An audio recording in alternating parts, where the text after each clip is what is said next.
Ok, super, super, super.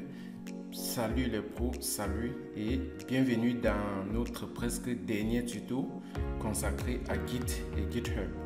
Donc aujourd'hui, nous allons voir une des particularités également de Git qui va vous permettre de pouvoir entrer en possession de n'importe quel répertoire qui est mis sur GitHub. Ça veut dire ce qu'on appelle des répertoires publics open source. Donc imaginez vous avez besoin de n'importe quel projet et que vous pensez que vous savez qu'il est open source. Donc allez tout simplement sur GitHub, comme vous voyez ici le lien, et puis vous faites la recherche du projet. Mais ici je vais vous montrer tout simplement en utilisant mon profil GitHub. Donc comme vous voyez, pratiquement tout le monde a un profil GitHub. Moi je suis à 139 répertoires, ça veut dire projets créés. Ça peut être des vrais ou des faux projets, donc bref, c'est pas important. Mais vous pouvez également accéder au profil de n'importe quelle personne qui a un compte GitHub, comme par exemple Google. Je crois qu'ils ont tout simplement un compte avec les projets ouverts. Voilà, vous voyez, ils sont à 2200, 2.2K, 2200 répertoires. Et là, vous allez voir Material Design Icon, c'est un projet que vous allez connaître. Material Design Lite, Go, les langages que vous connaissez, ils en ont vraiment des tonnes. Il y a même Angular, il y a plein d'autres projets qui se trouvent ici dans les répertoires. Ça peut être en Python, en JavaScript, n'importe quoi.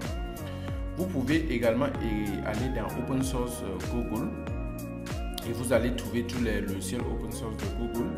Mais c'est un compte vérifié parce que ce sont des très grosses organisations. C'est pour éviter la fraude que quelqu'un crée aussi un compte en disant qu'il est Google, bref, pour arnaquer les gens ou quoi que ce soit. Il y a également Facebook, donc je ne cite que quelques deux géants, juste pour vous montrer de quoi il s'agit. Voilà, bam, sur Facebook, vous pouvez directement voir le projet React. Comme je vous dis, React c'est open source, même React Native, pour créer des applications mobiles. Et également, c'est un compte vérifié, open source de Facebook. Vous allez également trouver, ils sont basés où, bref, c'était un peu ça la chose. Ce qui est intéressant, c'est que Facebook n'a que 112 répertoires, donc ils ne sont pas trop pro open source project. Donc, vous voyez les langages sur lesquels ils codent le plus, combien de gars dans la communauté, et c'est un peu ça. Donc surtout qu'à nos jours, il s'appelle Meta, ce n'est plus Facebook dans un sens propre. Oui, ils sont maintenant devenus Meta depuis quelques mois, je crois, 3 ou 6 mois comme ça.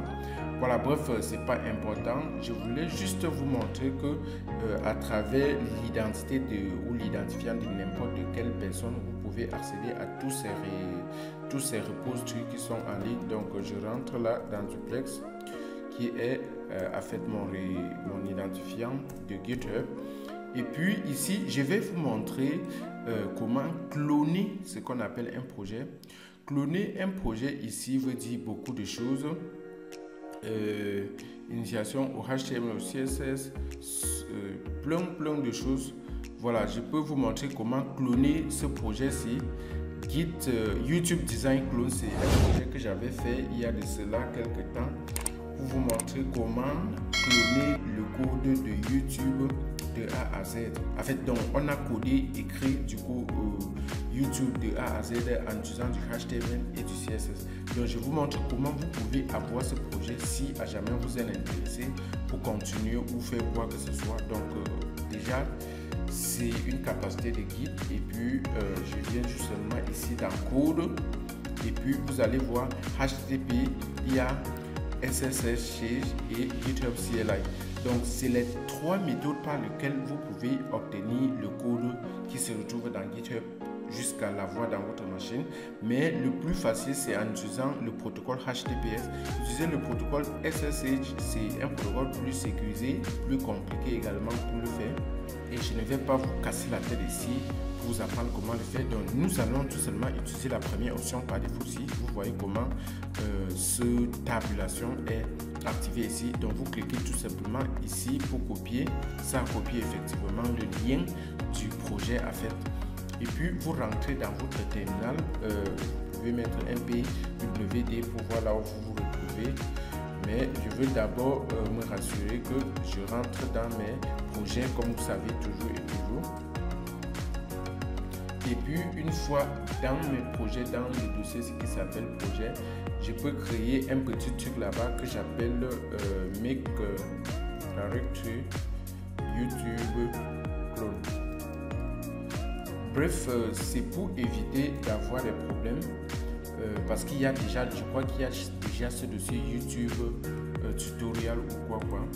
Il y a déjà YouTube Design Clone là parce que c'est de là que j'avais créé le projet, donc je ne veux pas avoir le même problème en me retrouvant à cloner un projet dans un répertoire qui existait déjà. Donc c'est juste pour éviter, c'est là que je crée ce nouveau dossier. Donc vous voyez, je navigue maintenant dans YouTube Clone, le dossier qu'on vient de créer, et nous sommes ici à l'intérieur. Donc je peux faire un clé pour me rassurer que mon terminal reste encore plus propre. Donc maintenant, pour cloner, vous faites tout simplement git clone et puis vous spécifiez le nom du répertoire.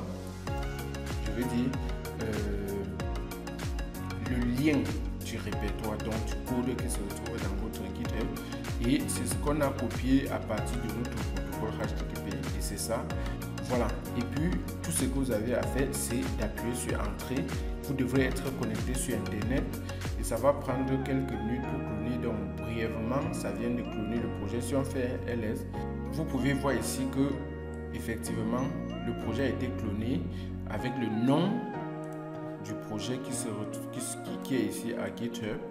Donc maintenant c'est un dossier à fait, donc on va entrer dans le dossier avec un cd YouTube Clone, comme vous voyez là, Design Clone, et puis nous sommes actuellement dans YouTube Design Clone et je fais un clé. J'ai beaucoup fait ça pour que les choses restent plus claires. Je fais un LL pour lister tout ce qui se retrouve dedans. Voilà, vous pouvez bien évidemment voir tout cela. Donc ce qui nous reste, c'est d'ouvrir ça dans VS Code en mettant tout simplement code espace point, et ça ouvre notre projet dans YouTube. Je vais zoomer ici pour que les choses soient plus claires pour vous qui regardez la vidéo. Voilà, voici le code entier, voici les images qu'on avait utilisées et plein d'autres choses. Donc pour démarrer ce projet, je peux rentrer juste dans mon fichier index.html et puis je fais tout simplement open with live server et puis et enfin je viens de cloner ce projet en moins de quelques minutes. Vous voyez, c'est quelque chose qu'on avait fait en utilisant du HTML et du CSS. Donc je vais également ajouter le lien de cette vidéo si vous vous demandez comment faire pour cloner aussi YouTube ou écrire vous-même ce code. Regardez la description, il y aura le lien de cette vidéo et vous pouvez la suivre. J'espère que vous avez appris quelque chose de là et je pense que de là nous tendons vers la fin de notre série consacrée à Git et